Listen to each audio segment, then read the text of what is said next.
I closed the front door. The heavy oak clicked shut behind me. I stood in the silent hallway and held my breath. Then my husband picked up his phone and spoke. Those 5 words shattered my marriage and sparked my ultimate revenge. My name is Claire Sullivan. I am 32 years old, and I am a senior forensic accountant. I track missing money for a living. I read financial discrepancies the way other people read the morning news. I know exactly what it looks like when a ledger does not balance. I know how people hide things. I know where they bury their secrets. Today, the ledger that did not balance was my own marriage. It was a Tuesday morning in late October. The air outside our Connecticut home had that sharp, clean bite that promised winter. I was supposed to be leaving for a 3-day business trip to Chicago. I had just kissed my husband Greg goodbye in the kitchen. He was 34, wearing his tailored slacks and a crisp white shirt, sipping black coffee. He smelled of his expensive cedarwood cologne. It was a scent that used to make me feel grounded, safe. Now it just lingered in the foyer like a warning. I had walked out to my car, loaded my suitcase into the trunk, and sat in the driver's seat. That was when I realized my laptop charger was still plugged into the wall outlet in my home office. You cannot audit a corporate acquisition from a hotel room with a dead battery. I did not hit the garage door opener. It makes a loud grinding noise that echoes through the whole house. Instead, I grabbed my keys, walked back up the driveway, and slipped silently through the side door of the garage. I turned the knob with practiced ease. The house was dead quiet. The hum of the refrigerator in the kitchen was the only sound. I stepped onto the hardwood floor in my socks. I didn't call out. I'm not sure why. Maybe it was instinct. Maybe some part of my brain, the part that audits fraud for 40 hours a week, sensed a discrepancy in the air. Greg ran a boutique real estate flipping business. At least that is what he called it. For 3 years, I had watched him move money from one failing property to another, always chasing a massive payout that never materialized. I paid our mortgage. I paid our utilities. I funded our vacations. I never complained because I loved him and because I believed in supporting my partner. But lately, Greg had been desperate. He had been taking hushed phone calls in the evening. He had been asking pointed questions about my liquid assets. I had brushed it off as stress. Now standing in the hallway, I realized it was not stress. It was a strategy. I crept down the hallway toward the home office. As I approached, I heard the floorboards creak upstairs. Greg was pacing in his study. His footsteps were fast, agitated, excited. I heard the sharp chime of his phone connecting a video call. Then I heard his voice. It was not the smooth, casual tone he used with me over breakfast. It was urgent, intimate, and breathless. He said 5 words. "The money is finally ours." I froze. I did not gasp. I did not drop my keys. I stood perfectly still in the shadow of the staircase. A normal wife might have pushed the door open. A normal wife might have demanded to know what money he was talking about. But I'm not a normal wife. I am an auditor. When you find a loose thread, you do not pull it immediately. You trace it back to the source. The person on the other end of the line answered. It was Brenda, my mother-in-law. Brenda had always treated my career as a cute little hobby. She was a woman who valued appearances above all else. She wore pearls to the grocery store and viewed my refusal to join her country club committees as a personal insult. She believed her son was a genius who just needed the right capital to succeed. I was supposed to be the bank. Her voice crackled through the speaker of his phone, sharp and demanding as always. "Are you sure she has no idea, Greg?" Brenda asked. "Are you absolutely positive?" Greg let out a short, arrogant laugh. It was a sound I had never heard him make before. "Mom Claire is completely clueless," he said. "She kissed me goodbye 10 minutes ago. She is entirely focused on her trip. By the time she gets back on Friday, the transfer will be complete. The funds will be secured. There is nothing she will be able to do to stop it."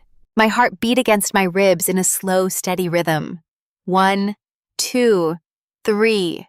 I looked down at my hands. They were not shaking. I felt a strange, cold clarity wash over me.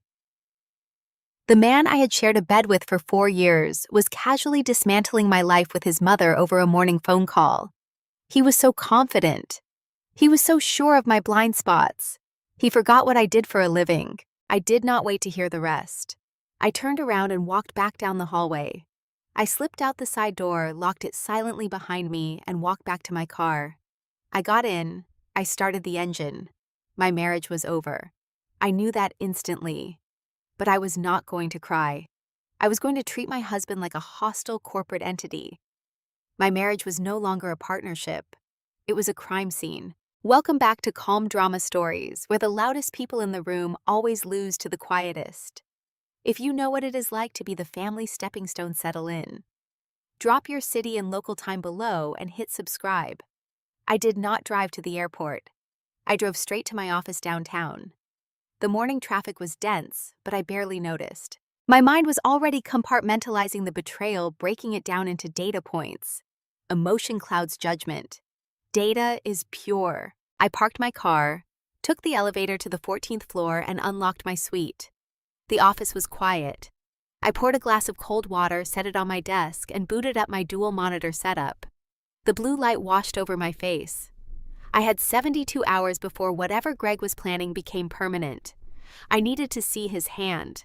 Greg was a man who believed he was smarter than everyone else. That kind of arrogance makes a person sloppy. His passwords were entirely predictable. A combination of his childhood dog, his birth year, and a capitalized first letter. It took me less than 4 minutes to bypass his weak security and mirror his active browser sessions. I synced his email, his banking portals, and his encrypted cloud drive to my secure sandbox environment. I started pulling threads. I checked our joint accounts first. They were untouched. The balances were exactly where they should be. That meant he was not draining our shared liquidity. He was hunting for something bigger. I opened his cloud drive and sorted the files by recent modifications. There it was. A document modified yesterday at 11 at night. The title was simply Loan Agreement Final. I clicked the file. The document loaded on my right monitor. I read the first page and felt the temperature in the room plummet. It was a home equity line of credit application, a HELOC, for $250,000. But it was not initiated against our primary residence. It was initiated against my premarital townhouse. Before I married Greg, I had lived in a beautiful brick townhouse in a quiet neighborhood. When we bought our house together, I kept the townhouse as a rental property. It was solely in my name. The deed, the mortgage, the insurance. Greg had absolutely no legal claim to it. Yet here was a fully processed bank document leveraging my property for $250,000 in debt. I scrolled down to the signature page. My breath caught in my throat. There on the bottom line was my digital signature. It was flawless. A perfect replication of the electronic signature I use for tax documents. He had stolen my signature file from my personal computer and appended it to a fraudulent loan application. I leaned back in my chair. My own husband had forged my identity to steal $250,000 from me. The audacity of it was staggering. But I was not finished reading. A loan of this size requires a disbursement destination. You do not just ask a bank for $250,000 without telling them where to wire the funds. I went to the second page of the disbursement authorization. The money was not going to Greg's personal account. It was scheduled to wire on Friday morning to a newly formed commercial bank account. The receiving entity was named Sullivan Heritage LLC. Sullivan was my maiden name. He was using my family name to mask the corporate entity. In the forensic accounting world, we have a saying, the cover-up is always louder than the crime. When people steal, they leave footprints. They create shell companies. They open new accounts. They think they are being clever. But to someone trained to read the data, they are practically leaving a map. Greg had left me a map. He had used the same IP address for the loan application that we used to stream movies in our living room. It was amateurish. It was an insult to my profession. I opened a new tab and accessed the state corporate registry database. I typed in Sullivan Heritage LLC. The search took 3 seconds. The filing popped up on the screen. It had been registered just 2 weeks ago. I pulled the articles of incorporation. I wanted to see exactly who I was dealing with. The document listed 3 managing directors. Director number 1 was Greg. Director number 2 was his mother, Brenda. Director number 3 was his younger sister, Chloe. Chloe was 26 and fancied herself a lifestyle influencer. She posted photos of luxury vacations and designer handbags that her part-time job at a boutique could never fund. Brenda needed to maintain her image at her massive suburban megachurch, where she was considered a pillar of the community. Brenda tithed heavily. She hosted lavish brunches. She commanded respect through aggressive spending. And Greg wanted to be a real estate mogul without putting in the actual work. My money was the engine for all their fantasies. I stared at the 3 names glowing on my monitor. The entire family was in on it. They had formed a shadow company using my maiden name to receive $250,000 of stolen equity from a house I bought with my own money. They had planned this together. They had coordinated the theft. And they were just waiting for me to leave town so they could finalize the transaction. I reached for my water glass and took a slow, measured sip. They thought I was a naive wife who would just sign whatever paper was put in front of her. They thought I was a bottomless well of funding for their delusions of grandeur. They were about to learn exactly why you never steal from a forensic accountant. I sat in the absolute silence of my office. The blue light from my dual monitors cast a pale clinical glow across my desk. The building was empty. The hum of the central air conditioning was the only sound in the room. I pulled up the state corporate registry on my right screen. My fingers moved across the keyboard with heavy automatic muscle memory. I typed Sullivan Heritage LLC into the search bar. I hit enter. The sharp mechanical click of my mouse sounded unnaturally loud in the quiet space. The page loaded instantly. The articles of incorporation appeared on my screen. I scanned the lines of dense legal text searching for the listed officers. There it was, the managing director section. 3 names stared back at me. Gregory Thomas, Brenda Thomas, Chloe Thomas. My husband, my mother-in-law, my sister-in-law. They had used my maiden name to build their vault. Sullivan. It was a sick kind of poetry. They were stealing my equity and stamping my family name on the getaway car. I noticed that Tom was not listed. My father-in-law was an old-school mechanic who worked long hours and kept his head down. They had left him out of the corporate filings. They knew he would never agree to steal. He was a good man married to a greedy woman. I filed that detail away in my mind. I knew it would be highly useful later. I did not blink. I did not cry. Forensic accountants do not cry over ledgers. We dissect them. I opened a new secure window and logged into the master database of our shared accounts. I needed to see exactly how far back the rot went. Greg always told me his boutique real estate flipping business was struggling because of the market. He blamed interest rates. He blamed supply chain issues. He blamed unreliable contractors. I had believed him completely. I had covered our mortgage for 3 years while he chased his breakthrough. Now I was looking at the actual margins. I isolated the outgoing wire transfers from his business accounts. Then I cross-referenced those routing numbers against our joint checking and his personal credit lines. I started pulling the threads. It took me 2 hours to map the entire architecture of his lie. The money was not going to contractors. It was not going to building materials or permits. It was flowing in a direct continuous stream to Brenda and Chloe. I found a recurring transfer executed every single Sunday.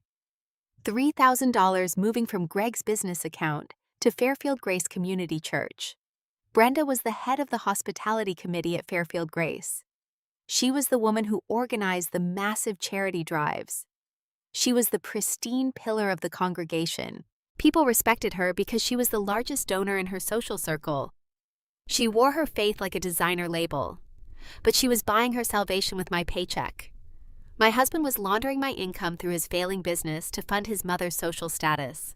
I clicked another line item on the ledger. $4,000 sent to a luxury resort in Tulum, Mexico.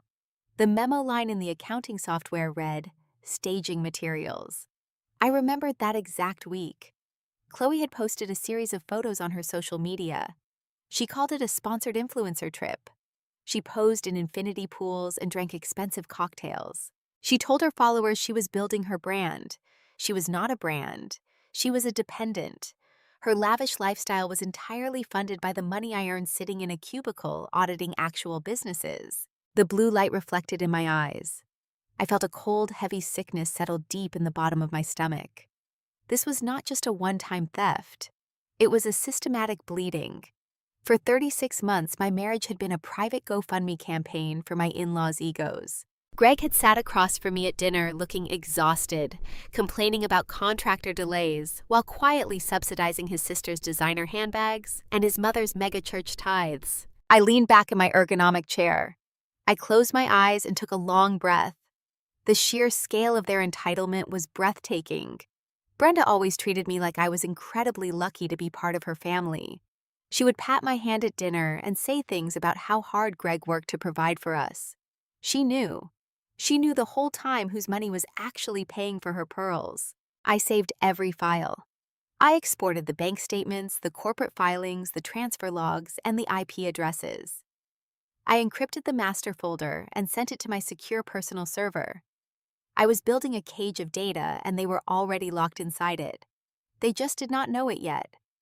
I cleared my browser history. I powered down the monitors. The screens went black. It was time to go home and look my husband in the eye. The drive to our house took 40 minutes. I kept the radio off. I kept my hands firmly at 10 and 2. The autumn air outside the windshield was crisp, but inside the car the atmosphere was entirely clinical. I was running threat assessments in my head. I was calculating timelines. I needed to know his next move before he made it. I pulled into the driveway. The house looked exactly the same as it had when I left this morning. The porch light was on. The manicured lawn looked pristine. It was a beautiful stage for a terrible play. I unlocked the front door and stepped inside. The smell of roasted garlic and expensive red wine drifted from the kitchen. Greg was standing by the marble island. He was wearing dark wash jeans and a fitted sweater. He looked up when I walked in and smiled perfectly. He was playing the role of the loving husband greeting his tired wife. He was pouring wine into 2 crystal glasses. I recognized the bottle immediately. It was an $80 Cabernet, a bottle I had bought to celebrate my last promotion. He was drinking my wine to celebrate stealing my house. "Claire," he said. His voice dripped with smooth affection. "I thought you were in Chicago. What happened?" "I forgot my laptop charger," I said. I kept my voice perfectly even. I set my leather bag down on the counter. "I missed my flight. I had to reschedule for tomorrow morning." He walked over and kissed my cheek. His cedarwood cologne hit my nose. I did not flinch. I did not pull away. "That is unfortunate, babe. But I am glad you are here tonight. I ordered takeout from that Italian place you love." He handed me the glass of Cabernet. The crystal felt heavy in my hand. I took a sip. It tasted like ashes. He leaned against the counter watching me with an expression that was just a little too eager, a little too rehearsed. There was a nervous energy vibrating underneath his calm exterior, the kind of energy a person has when they are about to close a major con. "Actually, it is a good thing you are here," he said. He turned and picked up his leather briefcase from one of the bar stools. He snapped the brass locks open. "I had a meeting with the accountant today. We have a slight issue with our joint tax filings from last year. Nothing major, just some routine authorization forms that need physical signatures." He pulled a thick stack of papers from the briefcase and laid them flat on the marble island. He smoothed the top page with his palm. "The accountant just caught it this afternoon," Greg continued. His tone was casual, but his words came slightly too fast. He manufactured the urgency flawlessly. "I need to FedEx this to his office by 8 tomorrow morning, or we are going to get hit with a late penalty. Just sign here and here. I have already signed my portions." He handed me a heavy silver pen. He pointed to a yellow sticky note shaped like an arrow near the bottom of the page. I looked down at the documents. I did not reach for the pen right away. I let the silence hang in the air for 2 full seconds. I took another slow sip of my wine. I am a forensic accountant. I spend 40 hours a week reading financial instruments. I know what a tax authorization form looks like. I know what a liability waiver looks like. And I certainly know what a final bank disbursement release looks like. I scanned the text. It was not a tax form. It was a boilerplate legal authorization from a major national bank. I recognized the font immediately. I recognized the indemnification clauses. It was the final approval document for a home equity line of credit. It was the absolute last step required to release $250,000 in cash. If I signed the line next to the yellow arrow, the bank would wire $250,000 directly into the commercial checking account of Sullivan Heritage LLC. The money would be gone by noon tomorrow. Brenda would have her church donations. Chloe would have her Tulum vacations. Greg would have his fake real estate empire. And I would have a massive lien on the only piece of property I owned before I met him. I looked at the dense paragraphs. The legal jargon was carefully designed to bore a normal person into signing without reading. But the words leaped off the page at me. Collateralization, disbursement routing, irrevocable transfer. I kept my face completely blank. I felt Greg hovering over my shoulder. He was standing too close. He was trying to use his physical presence to rush me. He wanted me to feel pressured. He wanted me to trust him. He was banking on the fact that wives sign things for their husbands every day without reading the fine print. He thought my love for him would completely override my professional training. I held the silver pen in my right hand. The metal was cold against my fingers. The ink cartridge hovered over the blank line. I held the heavy silver pen in my right hand. The metal was cool against my skin.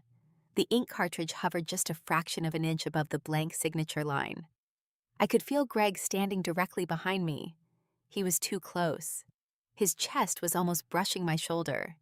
It was a physical intimidation tactic, dressed up as marital affection. He was trying to crowd my personal space so I would feel the urge to hurry. He wanted me to sign the paper just to get him to step back. He noticed that I was actually reading the paragraphs instead of blindly signing. The nervous energy rolling off him intensified. He shifted his weight from his left foot to his right. The hardwood floor gave a microscopic creak. He needed a distraction. When a manipulator realizes their target is looking too closely at the details, they create a sudden emotional conflict. They manufacture a crisis to pull your attention away from the facts. Greg let out a sharp, frustrated sigh. "I do not know why I even bother trying to get things done at night," he said. His voice was suddenly tight with manufactured annoyance. "You are always exhausted, Claire. You work entirely too much. You missed your flight today because your brain is completely scattered from that firm." I kept my eyes on the document. I did not let my posture change. He was attempting to pivot the conversation. He wanted to make me feel guilty for missing my flight. He wanted to make me feel like I was the one dropping the ball, so I would quickly sign his fake tax form to prove I was still a supportive wife. It was textbook misdirection. A week ago, I would have apologized. I would have felt terrible for bringing my work stress into our evening. I would have signed the paper just to restore the peace in our kitchen. But I was not his wife anymore. I was an auditor examining a hostile ledger. I took a slow breath and let it out softly. I forced the muscles in my shoulders to relax. I turned my head and looked up at him. I gave him a soft, tired smile. The exact smile he expected to see. "You are right," I said. My voice was quiet and completely stripped of any suspicion. "I have been entirely too scattered lately. I am sorry, Greg. I know it is frustrating when I bring the office stress home. Let us just get this done so you can mail it tomorrow." The relief that washed over his face was immediate and profound. The tension in his jaw vanished. The rigid posture melted. He had thrown his bait, and he believed I had swallowed it whole. He leaned down and kissed the top of my head. His expensive cedarwood cologne filled my lungs. I did not flinch. "Thank you, babe," he murmured. "I just want to get these tax things out of the way so we can enjoy the weekend. Just sign right there by the yellow arrow." I turned my attention back to the bank authorization form. The document that would irrevocably release $250,000 of my personal equity into his shadow company. I brought the tip of the silver pen down to the paper. When an underwriter at a major financial institution reviews a $250,000 home equity line of credit, they do not just glance at the paperwork. They run the submitted data through automated verification software.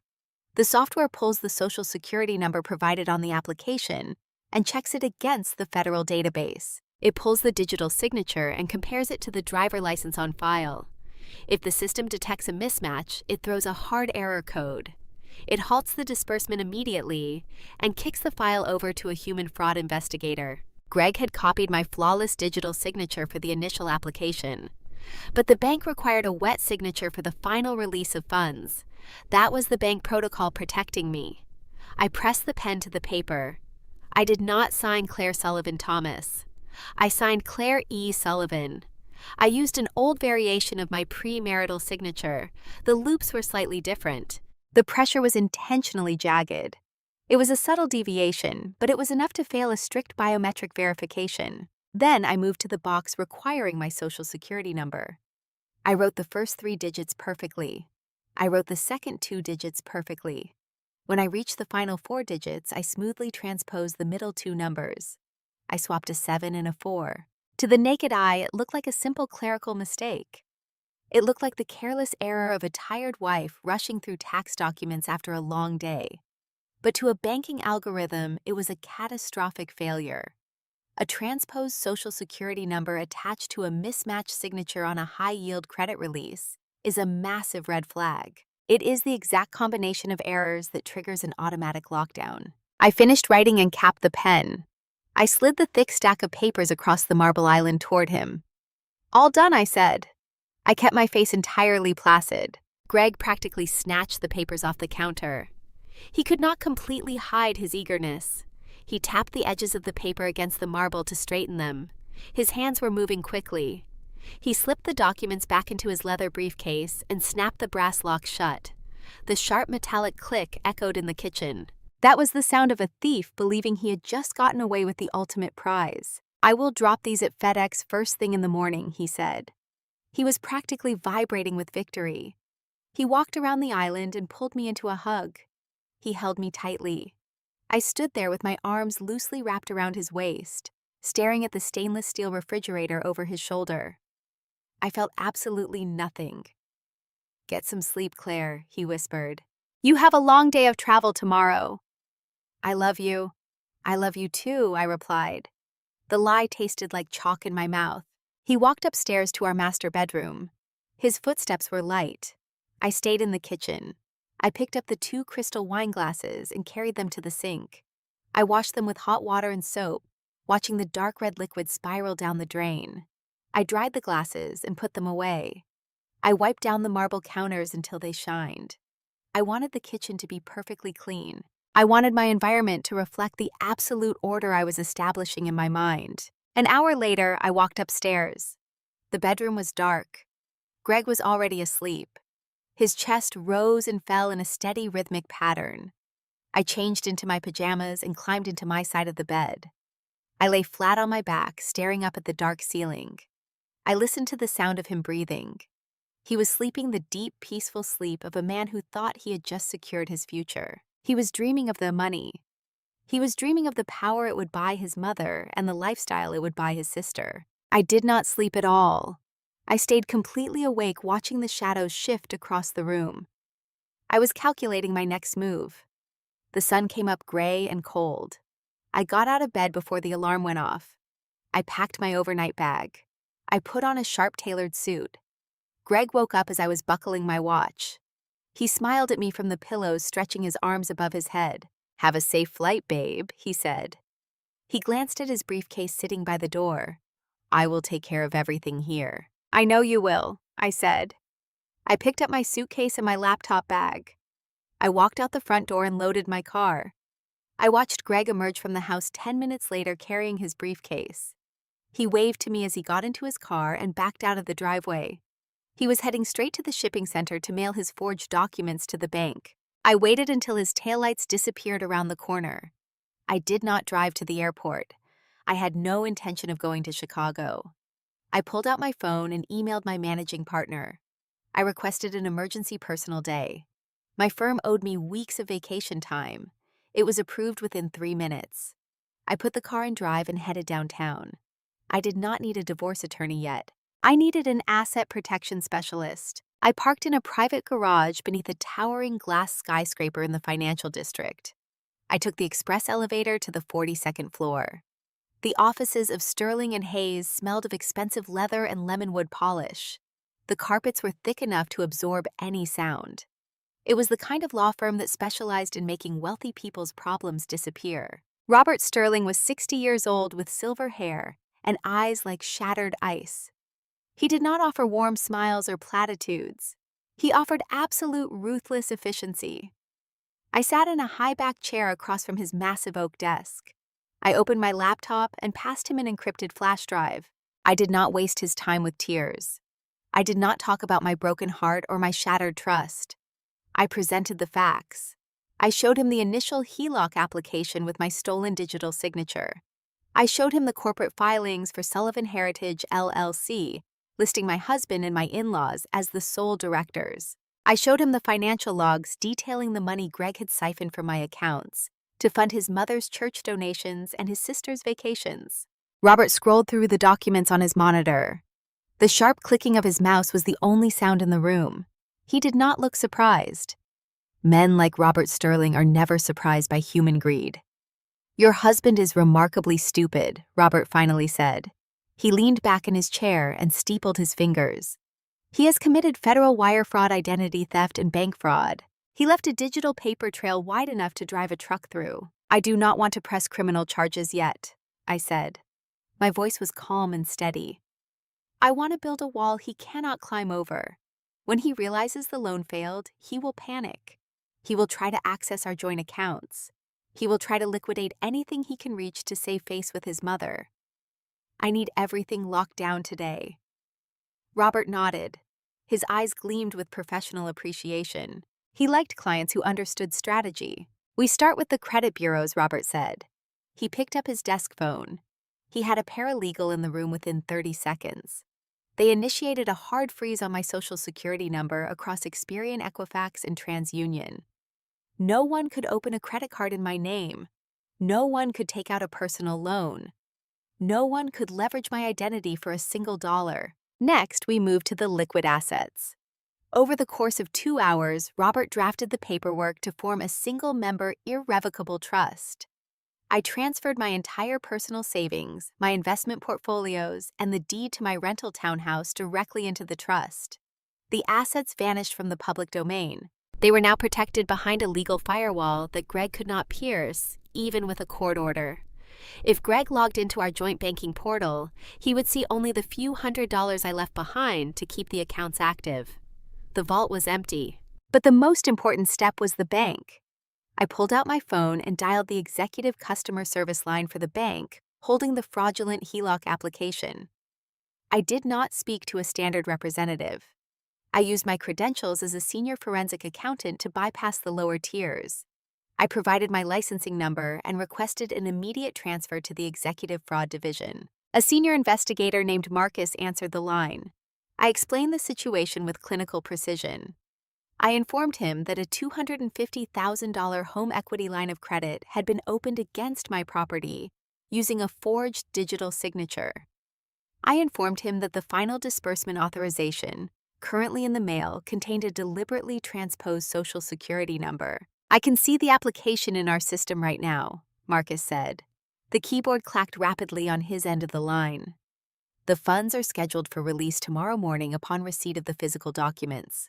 I will freeze this file immediately and flag it for federal review. We will notify the applicant of the fraud block." "Wait," I said. I gripped the armrest of the leather chair. "I need a favor." Marcus paused. "What kind of favor?" "I need you to implement a 72-hour silent hold," I said. "Do not reject the application. Do not send an automated email to my husband. Do not call his phone. Leave the status on his online dashboard as processing. Let him believe the documents were received and the wire transfer is simply pending standard clearance." I could hear the hesitation in the investigator's breathing. "That is highly irregular, Miss Sullivan. When we confirm fraud, we lock the parties out immediately. I am in the process of legally separating my physical assets and securing my safety." I lied smoothly. "If he gets an alert today that the $250,000 he stole has been blocked, he will escalate. He has a history of erratic behavior. I need the weekend to finalize my legal protections. Please, just put a silent hold on the file. No money moves, but the dashboard stays green." The silence stretched for 10 long seconds.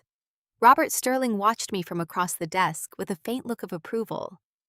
"Fine," Marcus finally said. "I will override the automated notification system. The file will remain in a pending verification status until Monday morning. No funds will be dispersed. But he will not receive a denial notice until I lift the hold." "Thank you," I said. I ended the call. I sat back in the leather chair and exhaled. It was done. Every loophole was closed. Every exit was boarded up. Greg was currently sitting in his home office looking at his computer screen. He was refreshing his banking portal, waiting for the money to arrive. He believed he had won. He believed he had successfully stolen $250,000 from his oblivious wife. He was probably calling his mother right now, assuring her that the funds for Chloe's lavish lifestyle and her mega-church donations were secured. He was planning his parents' 35th anniversary dinner at the Fairfield Country Club this Saturday. He was going to stand in a room full of wealthy, influential people and play the role of the successful entrepreneur. He was going to bask in his mother's approval. He had absolutely no idea that his entire reality was a ghost ship. I thanked Robert. Sterling shook his hand and walked out of the skyscraper. I stepped onto the busy Boston sidewalk. The sky above the buildings was slate gray. The wind whipped past my tailored suit. I did not feel cold. I had never felt more powerful in my entire life. I walked to my car and started the engine. I was not going to hide in a hotel in Chicago. I was going to go back to my house. I was going to sleep in my bed. I was going to sit across from Greg at the dinner table and smile. I was going to let him build his fragile paper castle as high as he possibly could before I ripped the foundation out from under him. The silent countermaneuver was complete. Now it was just a matter of waiting for Saturday night. Friday morning arrived with a heavy gray sky and the smell of impending rain. I woke up at 6 and went to the kitchen to brew coffee. My overnight bag was still unpacked from my fake trip to Chicago.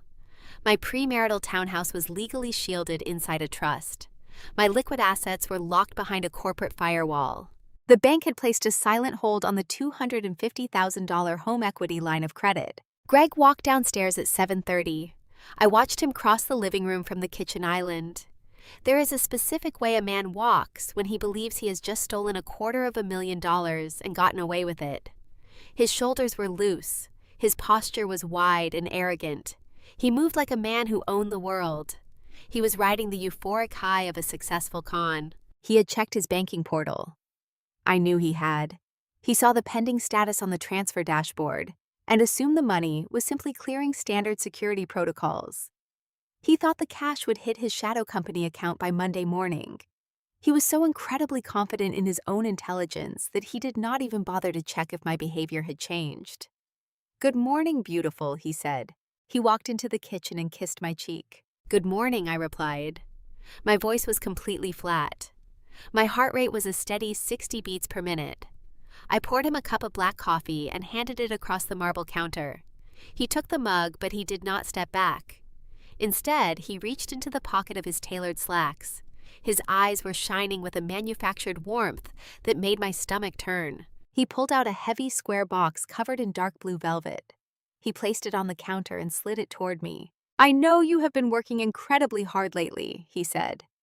His voice dropped into a smooth, practiced register. "You missed your trip because you were so exhausted.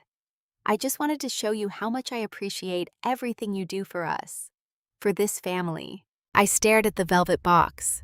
Fraudsters often experience a brief surge of guilt immediately after committing a major theft against someone close to them. They pacify that guilt by buying their victim a gift, using the very money they intend to steal. It is a psychological defense mechanism. It allows them to view themselves as generous providers rather than common criminals. I opened the box. Resting on a cushion of white satin was a designer watch. Rose gold casing, a mother-of-pearl dial, diamond markers at the quarter hours. It was a beautiful piece of craftsmanship. It retailed for exactly $2,000. I knew the price because I had audited the regional distributor for this specific luxury brand 2 years ago. He had put this on his personal credit card, fully anticipating that my stolen equity would pay off his statement next week. He was attempting to buy my silence and my compliance with my own money. "It is beautiful, Greg," I said. I looked up and met his eyes. I gave him the exact smile he expected. A soft, grateful smile of a completely oblivious wife. "Thank you." He exhaled a small breath of relief. He reached out and stroked my arm. "You deserve it, Claire. You deserve the best. We are entering a new chapter. The business is finally turning a massive corner. Everything is about to change for us." I closed the velvet box. "You have no idea," I thought. He leaned against this counter and took a sip of his coffee. By the way, we have plans tomorrow night. My mother is hosting a dinner at the Fairfield Country Club. It is her and my dad's 35th wedding anniversary. I kept my hands perfectly still on the marble. The Fairfield Country Club was Brenda's ultimate stage. She did not actually have the liquid wealth to be a premier member there, but she maintained a basic dining membership just so she could host events in their private rooms. It gave her the illusion of high society. She loved forcing the extended family to gather there so she could play the role of the affluent matriarch. I thought we were keeping the anniversary low-key this year, I said carefully. Plans change, Greg said. He waved his hand dismissively. The business is doing so well that I decided to step up. I told Mom to invite the whole family, aunts, uncles, cousins. We have the private dining room reserved. About 30 people. It is going to be spectacular. He had orchestrated an audience. Greg and Brenda were coordinating their efforts. They thought they had $250,000 arriving on Monday. They were throwing a massive party to celebrate their incoming wealth under the guise of an anniversary dinner. And they needed me there to complete the picture. Attendance is mandatory, he added. His tone was light, but the underlying command was absolute. Mom has a whole program planned. We need to present a united front. Family is everything, Claire. I will be there, I said. I picked up the velvet box. I would not miss it for the world. Saturday evening arrived with a biting chill. The Fairfield Country Club sat at the end of a long, winding drive lined with ancient oak trees. The clubhouse was a massive brick colonial structure that aggressively broadcasted old money. Valets in matching uniforms rushed to open doors for members driving European luxury cars. I sat in the passenger seat of Greg's car, wearing a sleek black dress and the rose gold watch he had given me. I wore the watch deliberately. I wanted him to feel secure. I wanted his ego fully inflated. When you are dismantling a narcissist, you must let them climb to the absolute highest peak of their delusion before you cut the rope. We handed the keys to the valet and walked into the grand lobby. Crystal chandeliers hung from vaulted ceilings. The air smelled of expensive floral arrangements and roasted tenderloin. A hostess directed us down a long hallway paneled in dark cherry wood. We turned a corner and walked into the private dining room. The room was already loud. 30 members of the extended Sullivan and Thomas families were gathered around a massive U-shaped mahogany table. Waiters in white jackets moved silently through the room, pouring top-shelf wine into crystal goblets. At the head of the table sat Brenda. She was holding court. She wore a tailored silver dress and a heavy string of pearls that looked completely flawless. She was laughing loudly, projecting the image of a woman who did not have a single financial care in the world. Beside her sat Tom, my father-in-law. Tom wore a slightly faded suit and stared quietly into his water glass. He looked tired. He always looked tired. He worked 60 hours a week at a machine shop while his wife played aristocrat. To Brenda's right sat Chloe. She was 26, wearing a designer dress that cost more than her monthly rent. She was practically vibrating with excitement, holding her left hand up to the light to show off a massive new engagement ring to a group of awestruck cousins. She had gotten engaged a month ago to a man who thought she came from incredible wealth. Greg guided me to our seats halfway down the table. We were positioned perfectly in the center of the audience. The seating arrangement was highly strategic. I was flanked by Greg on my left and an elderly aunt on my right. I was trapped in the middle of a social vice. The dinner progressed through 3 courses. I ate very little. I drank only sparkling water. I watched the dynamics of the room with the detached observation of a wildlife researcher. I watched Greg order 3 expensive bottles of wine for our section of the table.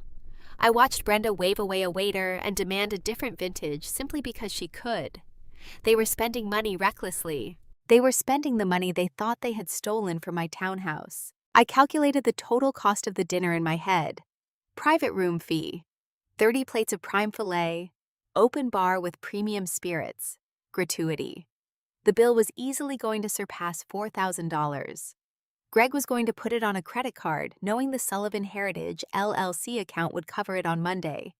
As the waiters cleared the dinner plates and began serving coffee, Brenda stood up. The room quieted down immediately.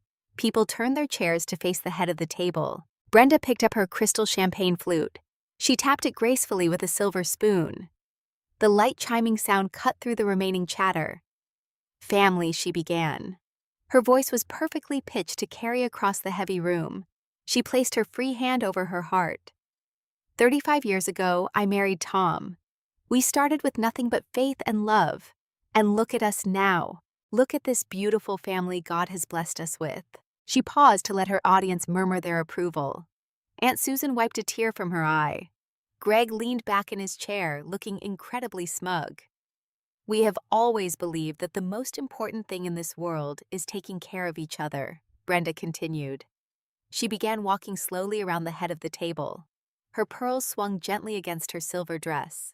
"When God blesses you with abundance, you do not hoard it. You share it with the people you love. You lift your family up." I took a slow sip of my sparkling water.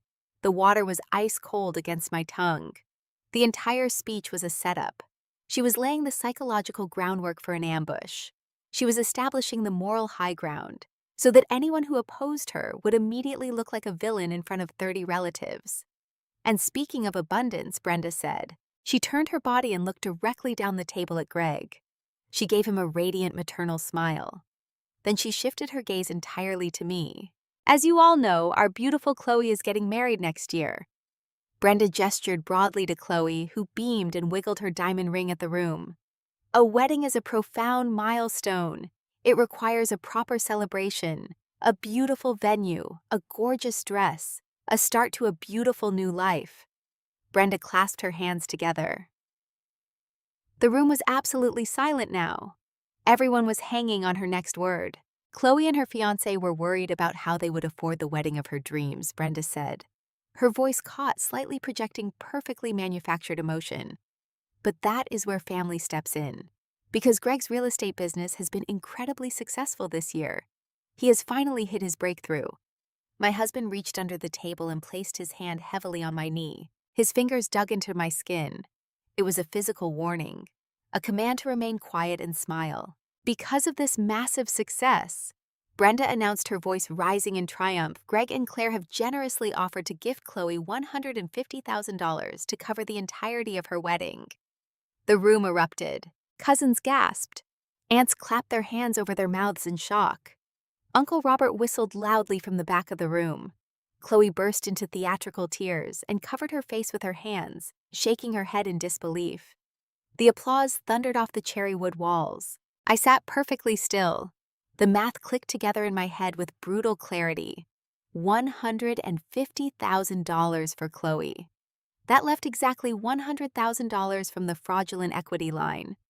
Brenda would take $50,000 for her church tithes and country club dues to maintain her elite facade. Greg would keep the remaining $50,000 to cover his failing business debts and look like a genius. They had divided my stolen property into perfect, neat little fractions. They had staged this entire production to trap me. They knew I hated public scenes. They knew I valued privacy and order. They assumed that by announcing this massive financial commitment in front of 30 cheering relatives, I would be too embarrassed and socially paralyzed to contradict them. If I said no in this room, I would instantly become the selfish, wealthy wife ruining her young sister-in-law's dream wedding. I would be the villain who refused to share her husband's sudden wealth.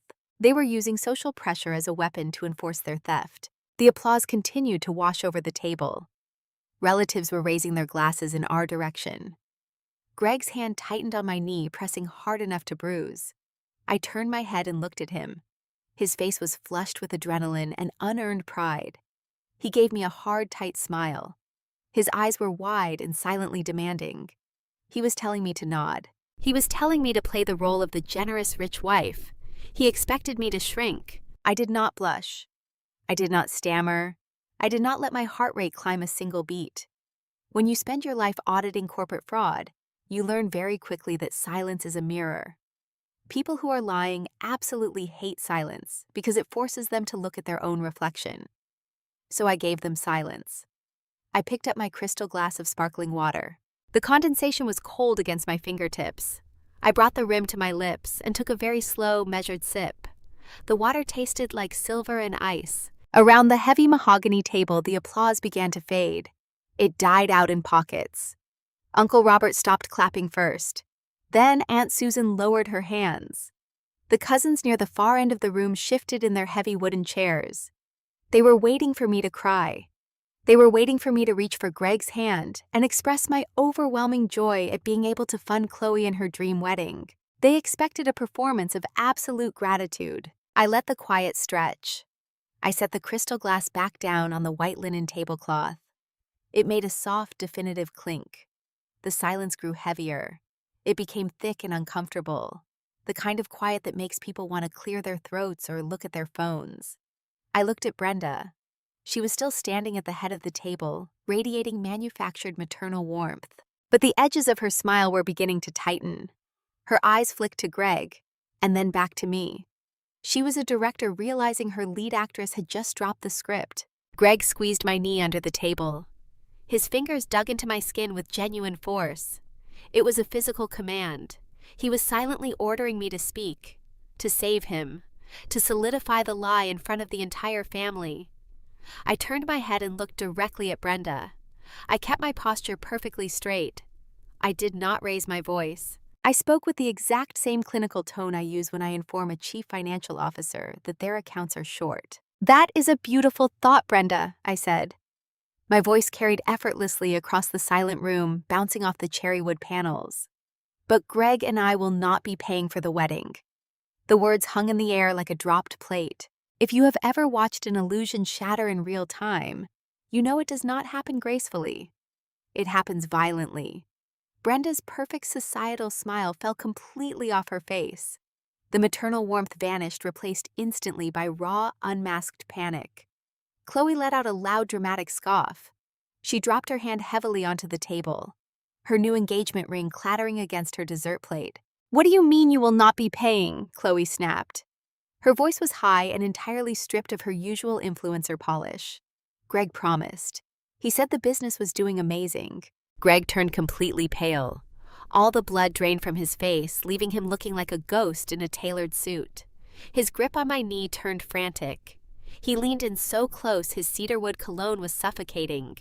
He hissed in my ear, his voice a desperate whisper meant only for me. "Claire, stop it. Do not cause a scene right now. Just smile and we will talk about it at home. Please." He was begging me. The man who had forged my signature 48 hours ago was sitting in a room full of country club elites begging me to protect his ego. I turned my body to face him completely, removing my knee from his grip. "We are not talking about it at home, Greg," I said.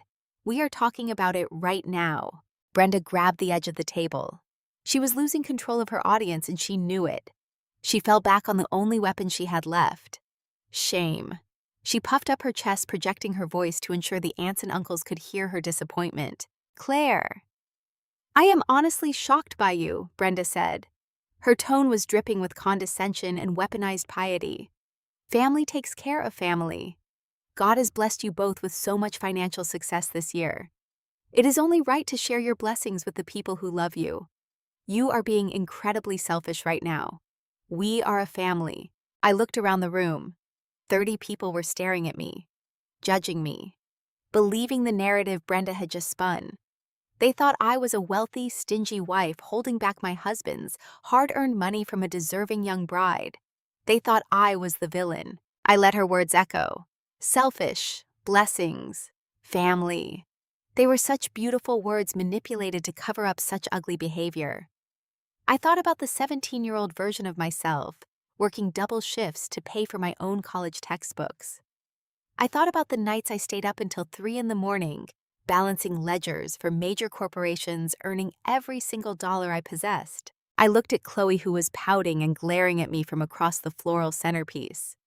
She had never worked a 40-hour week in her life. She expected a $150,000 party simply because she existed. And then there was Greg, my husband, the man I had promised to build a life with. He sat paralyzed beside me. His chest was rising and falling in rapid, shallow breaths.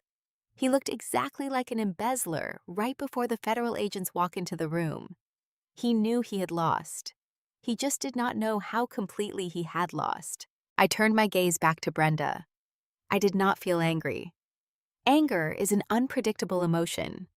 It makes your voice shake. It makes you say things you regret. I felt absolute pure clarity. The kind of clarity that only comes when you know you hold every single piece of the truth. Brenda, I said, my voice dropping to a cooler, flatter register. You are absolutely right. Family should be honest with each other. Family should not keep secrets. Family should look at the actual numbers before they start spending money that does not belong to them. I reached down to the floor beside my chair. My leather tote bag sat exactly where I had placed it at the beginning of the evening. I unzipped the top compartment. The room watched my every movement. The silence was so profound I could hear the faint ticking of the grandfather clock in the corner of the dining room. I pulled out a slim navy blue folder. It was dense, heavy with data. I did not toss it onto the table. I did not throw it. I set it down carefully on the white linen. Then I slid it firmly across the polished wood. It stopped directly in front of Tom. My father-in-law looked down at the folder. He was a quiet man who spent his life fixing engines and avoiding his wife's social dramas. He looked confused. He looked up at me, his brow furrowed. "What is this, Claire?" he asked. His voice was gentle, rumbling with genuine bewilderment. "Those are the blessings Brenda was just talking about, Tom," I said. I folded my hands on the table. My voice was incredibly calm. It carried the weight of absolute authority. "Open it." Tom opened the folder. The first page was the corporate registry filing from the state database. He squinted at the text. He did not understand corporate structures, but he could read names. I addressed the entire room now, but I kept my eyes locked on Brenda. 3 weeks ago, a limited liability company was formed in this state, I said. The company is called Sullivan Heritage LLC. Sullivan is my maiden name. The registered managing directors of this company are Gregory Thomas, Brenda Thomas, and Chloe Thomas. Tom, your name is noticeably absent. They left you out of it. Brenda went completely rigid. The silver pearls on her chest stopped moving because she stopped breathing. Tom looked at his wife, his face pale. "Brenda, what is she talking about?" he asked. I did not let Brenda speak. I kept the rhythm of the audit moving forward. I turned the page for him in my mind as I recited the facts. For the past 3 years, Greg has told you all that his real estate business was struggling due to the market, I said.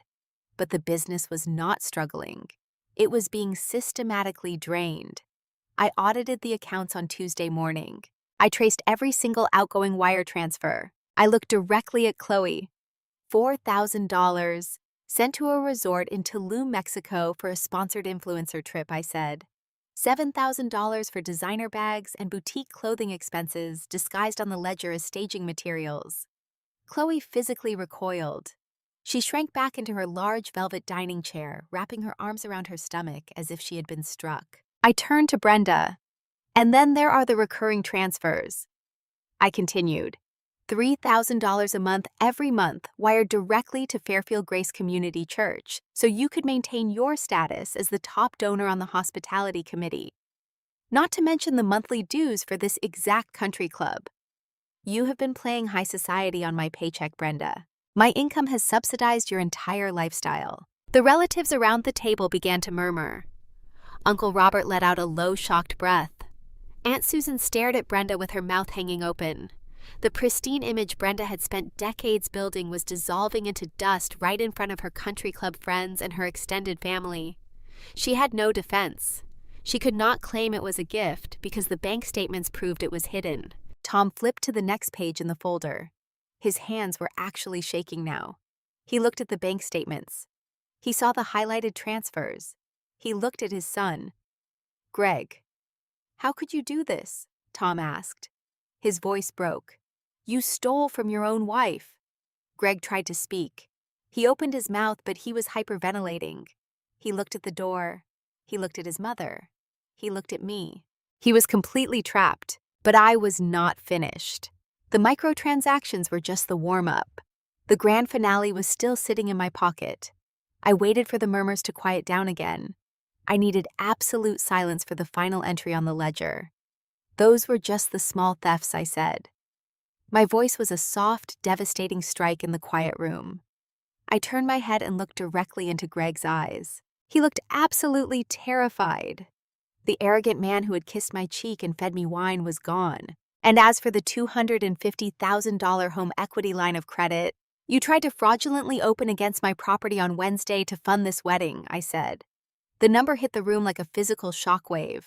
$250,000. Relatives gasped out loud.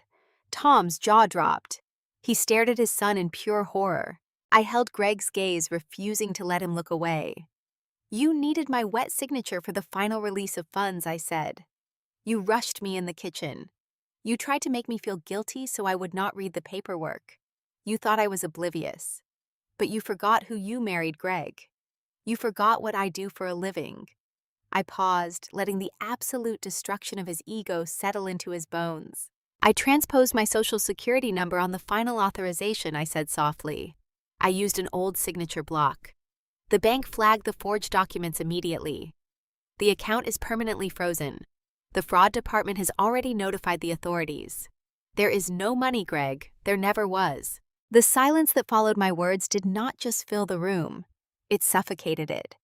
I watched the exact moment the illusion of the Thomas family shattered into 1,000 jagged pieces on the country club floor.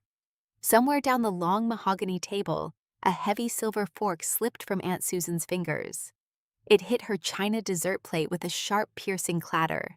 That single sound seemed to break the spell holding the room hostage.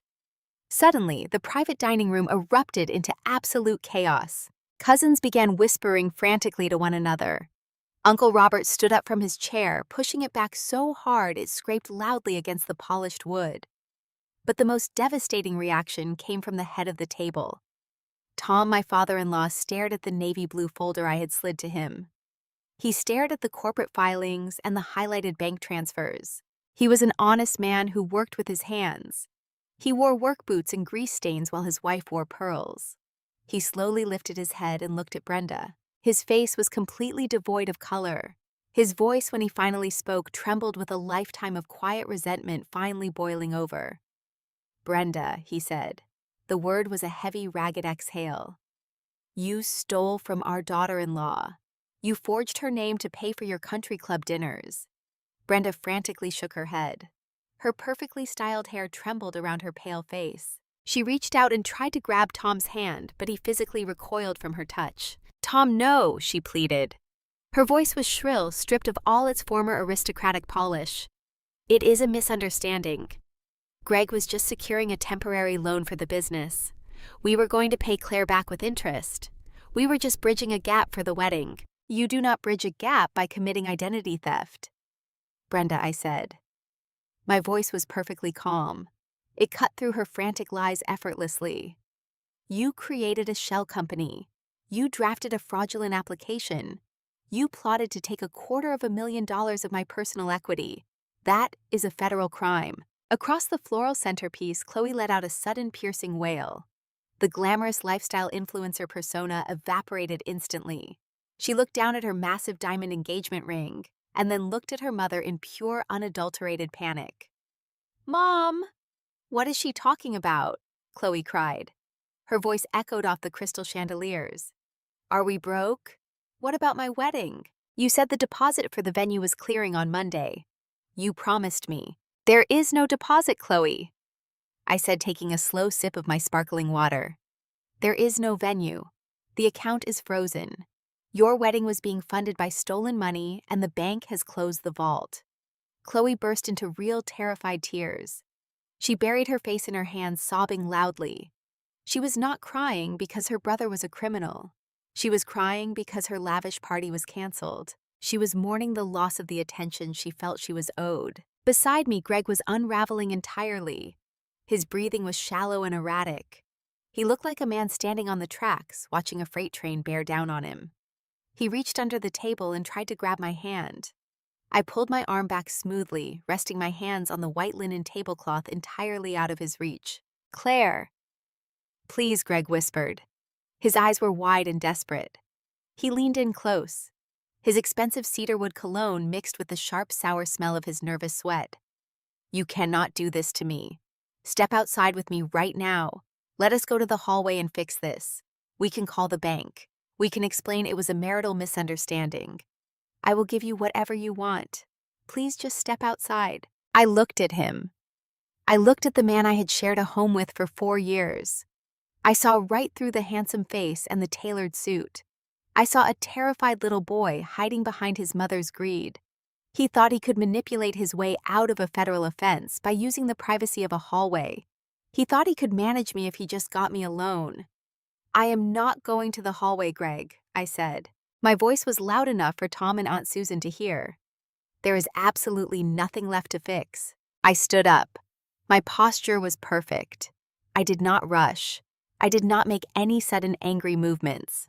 I reached over with my left hand and touched the clasp of the rose gold designer watch Greg had given me that morning.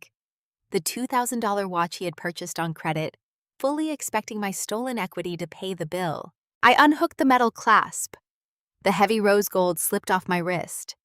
I set it down gently on the white tablecloth right next to my half-eaten filet mignon.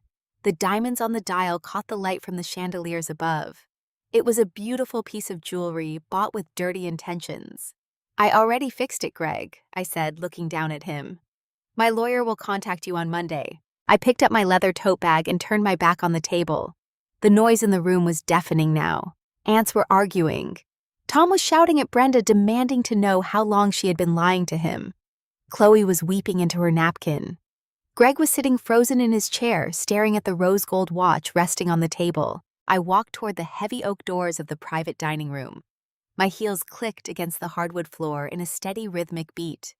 Every step felt like shedding a massive, suffocating weight. For 3 years, I had carried the financial and emotional burden of this entire family. I had audited their complaints. I had funded their delusions. I had played the quiet, supportive wife while they bled me dry. I pushed the heavy oak doors open and stepped out into the carpeted hallway. The noise of the imploding family was instantly muffled behind the thick wood. The silence of the country club lobby greeted me. I walked past the velvet armchairs and the oil paintings. The valet saw me approaching and jogged out to retrieve my car. I stepped out through the front entrance. The crisp, clean autumn air hit my face. It smelled like fallen leaves and wood smoke. I took a deep, full breath, letting the cold air fill my lungs completely. I looked up at the night sky. The stars were sharp and bright. I felt an incredible, profound sense of peace. I had not screamed. I had not compromised my dignity. I had simply gathered the facts, presented the data, and allowed the truth to do what the truth always does. I tipped the valet generously, slid into the driver's seat of my car, and drove away from the Fairfield Country Club. I drove back to my house, the house that was entirely mine. I locked the doors, poured myself a cup of herbal tea, and slept for 10 uninterrupted hours. Fast forward 6 months. The timeline of consequence is never as fast as the movies make it seem, but it is incredibly thorough when it finally arrives. The bank did not view my transposed social security number as a simple marital misunderstanding. Financial institutions do not have a sense of humor about wire fraud. When their internal investigation concluded, they handed the file over to federal authorities. Greg was formally indicted on charges of federal wire fraud and identity theft. Because he had transmitted the forged documents across state lines to a national bank charter, the jurisdiction was elevated. His boutique real estate business collapsed instantly. When the news of the indictment hit the local papers, his few legitimate investors pulled their funding. He tried to hire an expensive defense attorney, but his credit lines were frozen and his liquid capital was gone. He ended up having to use a public defender. He is currently awaiting trial, and the mandatory minimums for his charges are not forgiving. Brenda faced a different kind of justice. The legal system did not pursue her directly, because Greg had technically executed the forged digital signature. But society has its own courtroom. In a suburban town built on appearances, reputation is currency. Tom filed for divorce the week after the country club dinner. He sold their house to avoid bankruptcy and moved into a small apartment closer to his machine shop. Without Tom's income and without my shadow funding, Brenda could no longer afford her lifestyle. The country club quietly revoked her dining membership due to unpaid dues. The megachurch where she had held so much power politely asked her to step down from the hospitality committee. The other wealthy women in her circle stopped returning her calls. The pristine image she had sacrificed my marriage to protect dissolved into public gossip. She currently lives in a rented condo working a retail job to pay her legal bills. Chloe experienced this most immediate reality check. Her wealthy fiancé discovered the truth about the canceled country club wedding. When he realized that the Thomas family was completely broke and currently facing federal indictment, he called off the engagement. He realized Chloe was not a high society heiress. She was an unemployed dependent who had been entirely funded by her sister-in-law. Chloe had to delete her influencer social media accounts because she could no longer afford to post luxury content. She had to get a job waiting tables to afford groceries. As for me, I finalized the divorce swiftly and surgically. Robert Sterling, my asset protection attorney, executed the separation agreement with absolute perfection.